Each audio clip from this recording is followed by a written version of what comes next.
Assalamualaikum warahmatullahi wabarakatuh.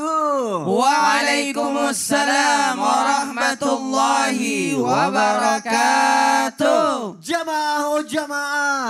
Alhamdulillah. Alhamdulillahirabbil alamin. Allahumma sholli ala sayyidina Muhammad wa ala ali sayyidina Muhammad. Alhamdulillah jamaah, kita ketemu lagi di Islam itu indah. Alhamdulillah saya senang banget, Masya Allah pagi hari ini ketemu lagi sama guru-guru kita yang ada di sini. Yang Alhamdulillah ada yang senang ya. Iya, senang banget, seger Ustaz. Semangatnya luar biasa. Masya Allah, karena habis liburan. Liburannya kelamaan. Iya juga sih. Alhamdulillah yang penting sekarang ada di sini lagi, belajar lagi. Sukanya dirasain lagi sama-sama. Dukanya kita nggak pernah tahu takdir suka dukanya akan seperti apa. Kedepannya seperti apa ya. Tapi paling enggak akan ada ilmu yang bermanfaat pada pagi hari ini. Sebelumnya ada tayangan dulu yang mau aku kasih lihat untuk jamaah yang ada di rumah. Pecah suara tangisan Ridwan Kamil ketika mengetahui jasad Eril ditemukan. Ini dia tayangannya, silakan. Tangis yang paling mengerikan adalah tangis tak bersuara seorang ayah.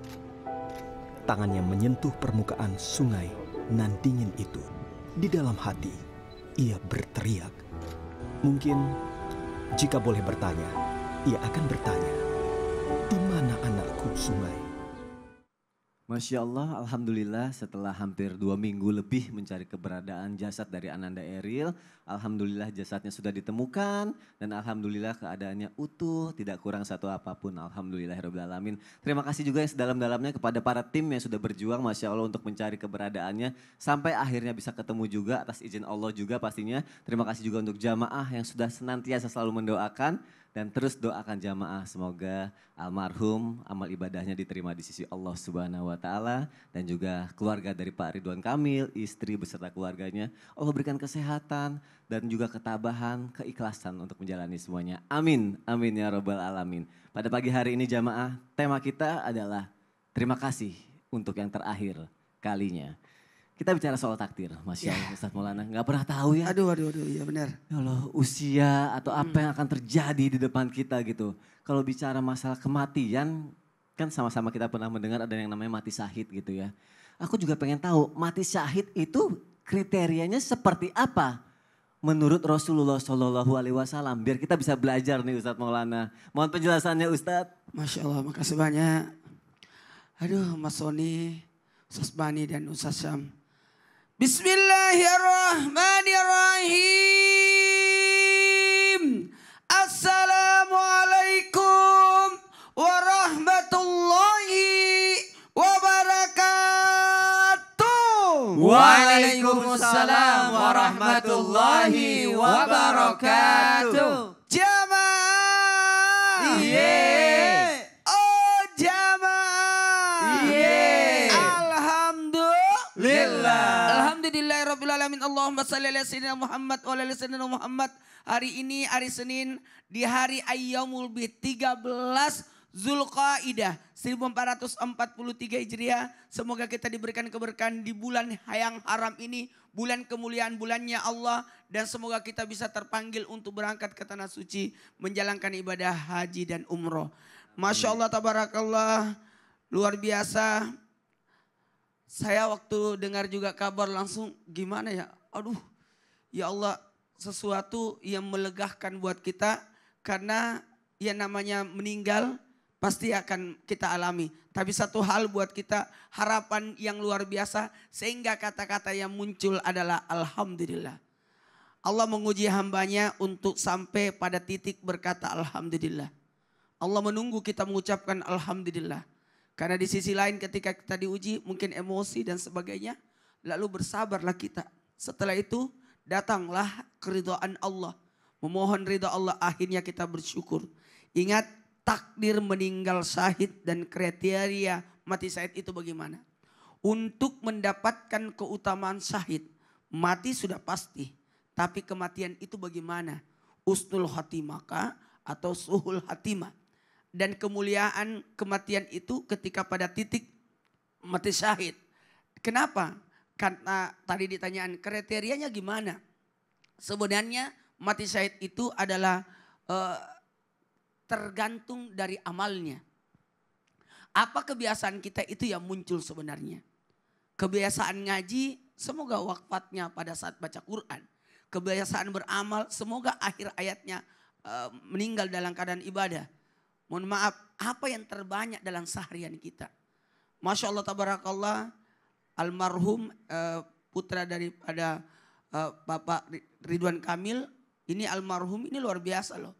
Meninggal dalam keadaan syahid. Kenapa? Dalam proses menuntut ilmu. Sakit, jatuh, kejatuhan, tenggelam, terbakar, melahirkan. Dan dalam tugas itu masuk kategori orang-orang yang tergolong mati syahid. Gimana sih keutamanya mati syahid itu? Ampunan Allah dan diperlihatkan tempatnya di surga.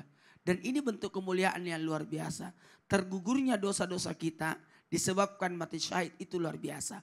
Mohon maaf tanpa menggurui hanya sampai pada posisi. Karena yang ceramah pun pada akhirnya nanti akan mengalami kematian. Dan kita tidak tahu rahasia kematian itu.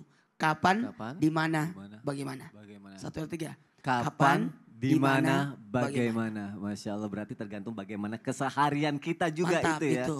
Dan proses itu kan syahid itu ada syahid dunia, ada syahid akhirat, ada syahid dunia dan akhirat. Masya Allah, oh itu bagus juga kalau nanti dibahas tuh. Syahid dunia, syahid akhirat seperti apa. Tapi terima kasih Ustadz Maulana untuk penjelasannya. Berarti seperti yang Ustadz Maulana jelaskan, bagaimana keseharian kita sedang bagaimana kita juga. Dalam keadaan apa kita meninggal nantinya. Apakah termasuk syahid atau tidak. Kalau misalnya bisa mati syahid nih ya. Kita kan sama-sama tahu kalau misalnya meninggal ada yang namanya sakaratul maut. Nah aku mau nanya sama Ustadz Bani. Kalau mati syahid nih Ustadz Bani, apakah kita mengalami sakaratul maut juga? Kan kalau mati syahid kan dosa-dosanya kan diampunin gitu kan. Mengalami itu apa enggak nih Ustadz Bani? Mohon penjelasannya dong Ustadz. Masya Allah, mohon izin guru kami Ustadz Maulana, Ustadz Syam, Mas Soni dan guru-guru kami dimanapun berada. Bismillahirrahmanirrahim. Assalamualaikum warahmatullahi wabarakatuh. Waalaikumsalam warahmatullahi wabarakatuh. Alhamdulillah wassalatu wassalamu ala rasulillah wa ala alihi wa ashabihi wa mawalah. La hawla wa la quwata illa billah. Para pemirsa, Islam itu indah dimanapun berada. Allah subhanahu wa ta'ala menegaskan dalam surat Qaf ayat 19. Waja'at sakratul mauti bil haq. Dzalika ma kunta minhu tahid.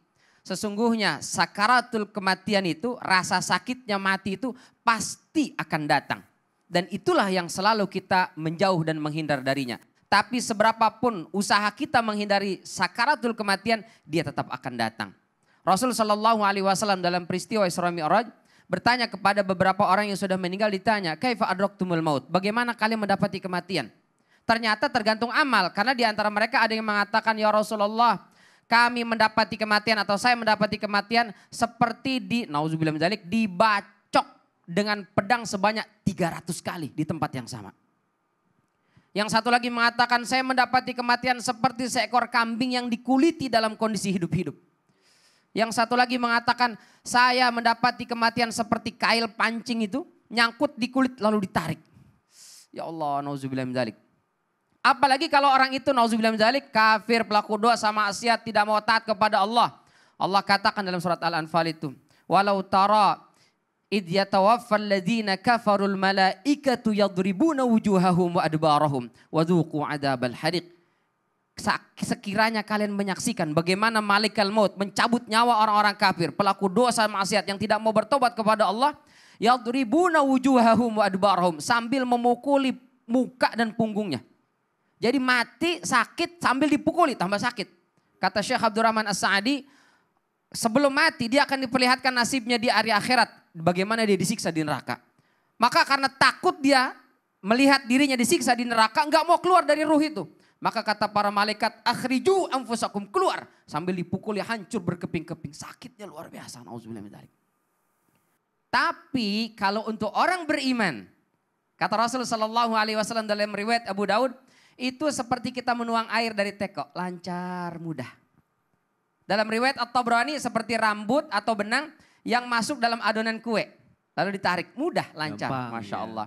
Terlebih lagi kalau orang itu mati syahid, kata Rasulullah SAW dalam riwayat Imam An-Nasai, Tirmidzi, Abu Dawud dan yang lainnya, la yajidu al-qatlu al-maut atau masal qatli, la yajidul asyahidu masal qatli, tidaklah orang yang mati syahid merasakan kematian itu illa kama yajidu ahadukum masal qarsah, kecuali seperti salah seorang kalian ketika dicubit. Aduh. Dicubit Mas. Cubit. Iya, Masya Allah. Tapi cubitan bukan cubitan gemes ya, Iya. bukan cubitan kesel ya, Kesel. cubitan sayang. Dicubit, sakit dia cubit tetap. manja. Dia tidak hilang, tapi rasa sakitnya seperti dicubit, Masya Allah. Maka kematian rasa sakaratul maut tidak bisa dihilangkan, dia cuma bisa diringankan. Semoga Allah ringankan kita semua ketika menghadapi sakaratul maut, Insya Allah. Amin ya rabbal alamin. Cubitnya apalagi kalau kue cubit. Kue cubit. Enak tuh rasanya. Masya Allah. Masya Allah. Berarti memang kalau mati syahid tidak mengalami sakaratul maut itu ya Ustadz ya. Ya, insya Tapi Allah. mudah kematiannya, tapi mungkin usaha untuk mendapatkan mati syahidnya itu yang harus kita maksimal ya. Betul, Masya Allah. insya Terima Allah. kasih Ustadz Bani untuk penjelasannya. Allah. Kita lanjutkan lagi jamaah yang ada di rumah. Dari sekian banyak Masya Allah Alhamdulillah banyak kebaikan, banyak juga berita baik. Dan sekarang berita yang terjadi ini kan adanya juga ketika kematian dari Ananda Eril ini. Kita sama-sama ngeliat juga beritanya nih jamaah yang ada di rumah kalau jasadnya kan sudah ditemukan. Nah aku ngeliat juga beritanya nih Ustadz Syam nih. Kalau sebelum waktu jasadnya ditemukan kayak dari pihak keluarga itu ada yang ngelakuin sholat gaib gitu Ustadz. Iya. Nah begitu sudah ditemukan, Mm-mm. itu kita perlu nggak sih ngelakuin sholat gaib? Lagi kan udah sebelumnya waktu jasadnya belum ditemukan. Apakah perlu diulang lagi gitu Ustadz Syam? Baik, Aku mau penjelasannya bismillahirrahmanirrahim. Ustadz. Tapi guruku Ustadz Bani, Ustadz Maulana, Mas Wani serta guru-guru kami yang dimuliakan Allah Subhanahu wa taala.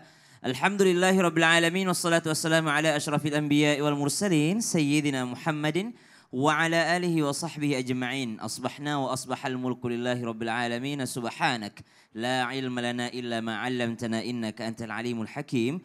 Rabbi syrah li sadri wa yassir li amri wahlul 'uqdatam min lisani yafqahu qawli waj'al li waziran min ahli amin amin amin ya rabbal alamin. Jamaah Islam itu indah yang dimuliakan Allah Subhanahu wa taala serta para guru yang dimuliakan Allah Subhanahu wa taala. Ternyata orang yang telah meninggal dunia, orang yang wafat itu masih punya hak daripada orang-orang yang hidup.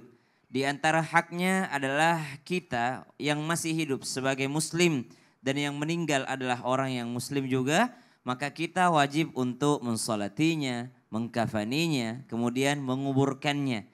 Kemudian untuk para ahli warisnya wajib untuk menyelesaikan urusan dunianya seperti hutang-hutangnya. Baik itu hutang sesama manusia atau hutangnya kepada Allah Subhanahu wa taala seperti puasa dan yang lain-lainnya. Maka subhanallah seseorang yang meninggal dunia meskipun ia dalam keadaan tidak diketemukan jenazahnya maka tetap disolati. Kalau tidak diketemukan jenazahnya namanya solat ghaib. Bagaimana dengan orang yang tenggelam? Ada dua pendapat. Pendapat pertama, maka disolati solat ghaib namanya meskipun belum ditemukan jenazahnya. Kalau pendapat yang kedua mengatakan mesti ditemukan dulu jenazahnya kalau tempat tenggelamnya memungkinkan untuk menemukan jenazahnya. Jadi ada orang memang yang kayak tenggelam misalnya, tenggelamnya di sungai-sungai kecil ataupun di sumur gitu, jatuh ke sumur. Jatuh ke sumur dinyatakan meninggal dunia karena udah lama nggak muncul-munculnya orang. Nah kemungkinan menemukannya kan kecil besar gitu karena sumur itu cuma segitu-segitu aja. Maka ditunggu dulu ditemukan, baru dia dimandikan kembali, baru dia dikafani, baru dia boleh disolati. Menurut pendapat yang pertama. Pendapat yang kedua mengatakan kalau tempatnya sulit atau kemungkinan menemukannya adalah kecil. Misalnya tenggelamnya di segitiga Bermuda gitu ya. Susah untuk menemukannya. Susah banget. Ya, susah banget untuk menemukannya. Jangankan manusia, pesawat aja hilang di situ. Iya. Kapal aja hilang di situ. Maka disolati namanya solat ghaib. Kalaupun misalnya sudah dianggap tenggelam seperti kasus kemarin almarhum Eril yang insya Allah syahid sudah tenggelam. Lalu MUI ternyata MUI Jabar menyatakan bahwa keluarga sudah merelakan, sudah ridho mereka, maka sudah dianggap meninggal dunia, maka mari silahkan disolat gaibkan. Ternyata Seminggu kemudian ada berita, ternyata ditemukan jenazahnya. Maka kembali disolati, dikafani, mohon maaf dimandikan, dikafani, baru kemudian disolati, namanya solat jenazah. Double dong Ustadz, nggak apa-apa double. Kenapa? Karena namanya mendoakan orang yang sudah meninggal dunia, tidak ada batas waktunya. Solat gaib pun menurut ulama kita bisa dilangsungkan selama 1 tahun. Misal kita terdengar kabar saudara kita, kita baru nyari nih, gimana kabarnya si anu itu? Ustadz baru tahu udah 5 bulan meninggal dunianya. Maka masih boleh untuk disolat gaibkan. Begitulah indahnya Islam, ketika saudara kita ada yang meninggal dunia, baik kita kenal ataupun tidak kenal, kita ikut solat gaibkan, itu pun sesuatu yang berpahala bagi almarhum dan juga tentunya kita juga dapat pahalanya. Wallahu ta'ala alam. Masya Allah, karena itu haknya dari jenazah itu ya. Haknya dan kewajiban kita. Dan kewajiban kita. Aduh jadi bingung kalau bicara soal ruh. Apa jangan-jangan roh itu suka ada kayak bisa di tempat-tempat angker gitu ya. Makanya bingung banget kalau ngomongin kayak gini. Mas Sony mau tahu kemana ruhnya pergi setelah mati itu? Kemana emangnya Ustaz? Mau tahu kan? Mau. Mau banget apa mau aja? Mau tahu banget. Mau tahu banget. Tapi kayaknya kalau kita bahas sekarang nggak cukup Mas Sony nih. Oh panjang gitu ya? Oh kayaknya panjang pembahasannya itu. Oh kalau gitu nanti dibahas ya. Jamaah juga pasti penasaran sama kayak aku kan. Kalau gitu jangan kemana-mana, tetap di Islam itu indah. Jamaah, oh jamaah. Alhamdulillah. Subhanallah.